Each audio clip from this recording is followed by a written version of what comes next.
komplotan pencuri terekam CCTV membobol pet shop di wilayah Desa Puspasari, Kecamatan Citerep, Kabupaten Bogor. Para pelaku melancarkan aksinya menggunakan helm serta mengenakan tas selempang sambil asik menghisap rokok. Saat ini kami sudah terhubung dengan reporter Tribun Bogor, ada rekan Reynaldi yang siap dengan laporan lengkapnya terkait kronologi kejadian. Silakan rekan.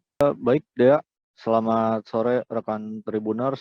Jadi pencurian tersebut memang terekam oleh kamera CCTV tepatnya di Andika Pet Shop 03 yang tepatnya berlokasi di Jalan Raya Keranggan, Desa Puspasari, Kecamatan Citerep, Kabupaten Bogor pada Jumat tanggal 22 Juli 2022 lalu.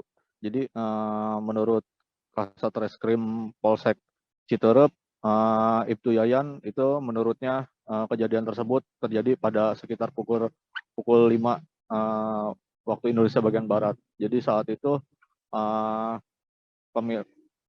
karyawan toko yang merupakan wanita semua diantaranya memang saat akan membuka toko tersebut, rolling door pada toko tersebut sudah terbuka lebar. Jadi sontak para karyawan tersebut langsung memeriksa barang-barang yang ada di dalamnya.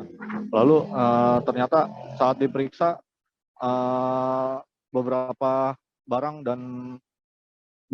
elektronik dan juga uang tunai di toko tersebut hilang. Jadi yang hilang tersebut yaitu merupakan uang hasil penjualan sebesar 305.000 dan uang tunai 600.000 dalam pecahan recehan, dan juga uang tunai sebesar 200.000 dalam pecahan 50.000.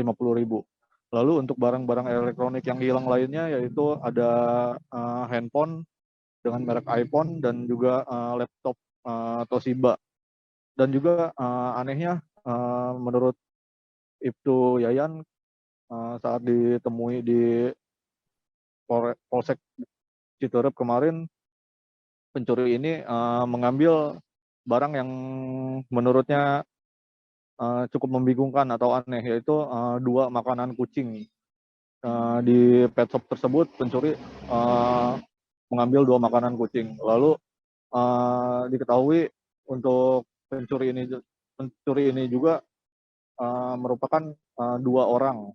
Yang satu memang sudah siap menunggu di luar pet shop sendiri dengan menggunakan sepeda motor untuk langsung kabur ke arah Cikeas atau ke arah Cilengsi. Jadi kejadian ini dilihat dalam CCTV memang pencuri tersebut menggunakan helm dengan pakaian rapih dan juga sambil menghisap rokok. Jadi untuk pihak kepolisian sendiri dari Polsek Citerep dan juga Polres Bogor sedang menindaklanjuti kasus ini. Jadi untuk kedepannya masih dalam pencarian untuk para pelaku tersebut. Seperti itu, Dea. Baik, terima kasih rekan Reynaldi melaporkan dari Bogor. Selamat bertugas kembali. Jangan lupa subscribe, share, komen, dan like ya.